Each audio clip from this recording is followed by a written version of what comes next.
इंसान के रूप में हमारा काम अपने दिमाग में ऐसे विचार रखना है जिन्हें हम चाहते हैं। हमें इस बारे में बिल्कुल स्पष्ट होना चाहिए कि हम क्या चाहते हैं।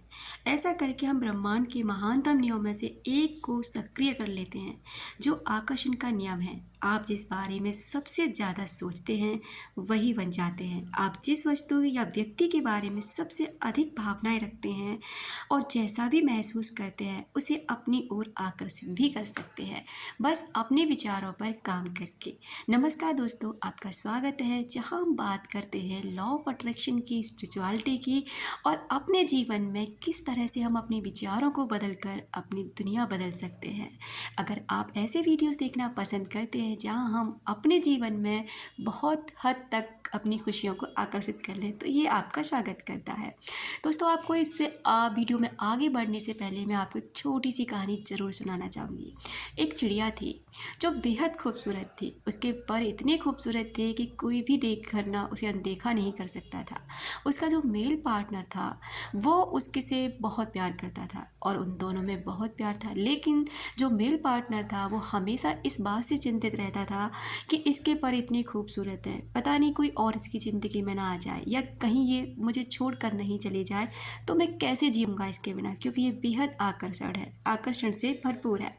तो चिड़िया उससे एक दिन पूछती है कि तुम ऐसा परेशान क्यों रहते हो, आखिर बात क्या है। तो उसे बहुत पूछने के बावजूद वो बता देता है कि मैं इस बात से परेशान रहता हूँ कि तुम इतनी सुंदर हो, तुम्हारे पंख इतने खूबसूरत हैं, तो तुम मुझे छोड़ के चली जाओगी, मैं कैसे जीऊँगा। एक दिन जो मेल पार्टनर है वो कहीं बाहर जाता है तो वहाँ से एक राहगीर निकल के जा रहा होता है। तो चिड़िया उस राहगीर को सारी बात बताते हुए कहती है कि मैं चाहती हूँ कि तुम मेरे पंख काट दो, क्योंकि इन पंखों की वजह से जो मेरा मेल पार्टनर है वो परेशान है। हाँ, और मैं नहीं चाहती कि मेरी वजह से परेशान हो। वो जो राहगीर होता है उसे बहुत समझाता है पर वो चिड़िया नहीं मानती। हाँ, और अपने पंखों को कटवा लेती है। जब शाम को वो उसका मेल पार्टनर उसके पास आता है तो उसे देखता है कि वो लहूलुहान घायल अवस्था में ज़मीन पर पड़ी हुई है। उसे देखकर उसे बहुत दुख होता है और वो उसके लिए रोने लगता है कि तुमने ऐसा क्यों किया। लेकिन कहीं ना कहीं उसका ईगो सेटिस्फेक्शन हो जाता है, क्योंकि जो वो चाहता था कि अब उस चिड़िया को कोई पसंद नहीं करेगा। अब वो कुरूप हो चुकी थी और वो पहले से बदसूरत दिखती थी। अब क्या होता है कि धीरे धीरे उसका जो प्रेम था उस चिड़िया के प्रति कम होने लगता है।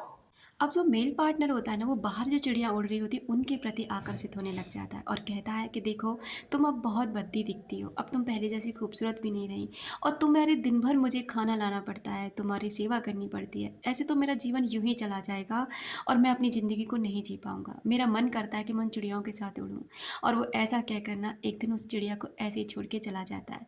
वो चिड़िया उसे बहुत कहती है, बहुत समझाती है, पर वो नहीं मानता और वो उसे छोड़कर ऐसे ही रोता तड़पता चला जाता है। वो चिड़िया उसकी याद में, क्योंकि उसने अपनी सुंदरता भी खो दी है, उसके पास कोई नहीं जो उसको सहारा दे सके और उसके लिए रोते बिलखते तड़पते हुए अपनी दम तोड़ देती है। इस कहानी से हमें ये सीख मिलती है दोस्तों कि हम किसी के लिए अपनी ज़िंदगी को छोड़ देते हैं, अपनी खुशियों को छोड़ देते हैं, अपनी सुंदरता बिगाड़ लेते हैं, अपनी बॉडी पर ध्यान नहीं देते, केवल उसके हिसाब से जीने लग जाते हैं। एक दिन उस इंसान का मन हमसे भर जाता है, या मेल पार्टनर हो या फीमेल पार्टनर। ऐसा होता ही है, जब हम उस पर पूरी तरह से आश्रित हो जाते हैं ना, तो एक दिन इसका अंजाम यही होता है। इसलिए कभी किसी के लिए, चाहे आप कितना भी प्यार क्यों ना करते हो, ना अपनी फ़िटनेस को छोड़ें, ना अपनी खुशियों को, ना ही अपने करियर को। हाँ, उसके साथ अपनी वफ़ादारी पूरी निभाएँ, लेकिन अपने जीवन को दाँव पे लगाकर बिल्कुल भी नहीं, क्योंकि एक दिन चाहे कितना भी प्यार करने वाला इंसान हो, मन सबका भर ही जाता है। अब हम बात करते हैं कि हमारी ऊर्जा उस व्यक्ति तक कैसे पहुँचती है। एक बात सबसे पहले आपको समझनी होगी, आप ये उम्मीद कैसे कर सकते हैं कि कोई दूसरा आपके साथ रहना पसंद करेगा, अगर आप खुद को ही अपने साथ रहना पसंद नहीं करते हो। एक बार फिर आकर्षण का नियम या रहस्य इसे आपके जीवन में ले आएगा। आपको सचमुच स्पष्ट होना होगा। मैं आपसे इस सवाल पर विचार करने के लिए कहती हूँ, क्या आप खुद के साथ वैसा व्यवहार करते हैं जैसा आप चाहते हैं कि दूसरे आपके साथ ऐसा ही व्यवहार करें? क्या आप अपने आप को प्यार करते हैं? क्या आप अपनी खुशियों की परवाह करते हैं? क्या आप अपने लिए जीते हैं? क्या आपको जो पसंद है वो काम करते हैं? अगर आप ऐसा करते हैं ना, तो आप सच में बहुत लकी इंसान हैं और सच में आपकी खुशियों को आपसे कोई नहीं छीन सकता। और अगर आप ऐसा नहीं करते तो ज़िंदगी में आप हमेशा तड़पते रहेंगे किसी के प्यार को पाने के लिए, और कुछ दिन के लिए किसी का प्यार मिल भी जाएगा ना, तो पूरी ज़िंदगी आपके साथ नहीं रहेगा, क्योंकि आप खुद के साथ नहीं रहना चाहते। इस चीज़ को समझिए, जानिए और अपने जीवन को बेहतरीन बनाइए। दोस्तों, हम एक ऐसे ऊर्जा क्षेत्र में रहते हैं जहाँ हम एक दूसरे की एनर्जी को हमेशा कनेक्ट करते हैं। अगर कोई इंसान आपकी लाइफ में ऐसा है जो आपको छोड़ चुका है, आप नो कॉन्टैक्ट सिचुएशन में हो, जो भी सिचुएशन है आपकी, अगर आपके साथ उसका कोई संबंध रहा है, तो वो व्यक्ति आपको हमेशा जब भी आपके बारे में सोचेगा, जब भी आपके बारे में बहुत गहराई से सोचेगा, तो आपको वो चीज़ें महसूस होंगी, और आप उसके बारे में अगर गहराई से सोचेंगे, बहुत ज़्यादा डीपली तरीके से, तो उस इंसान को भी ये सारी चीज़ें महसूस होंगी, क्योंकि हम सभी का एक ऊर्जा कनेक्टिविटी रहती है, और हम सभी ऊर्जा एक दूसरे से जुड़े हुए ऊर्जा के ज़रिए।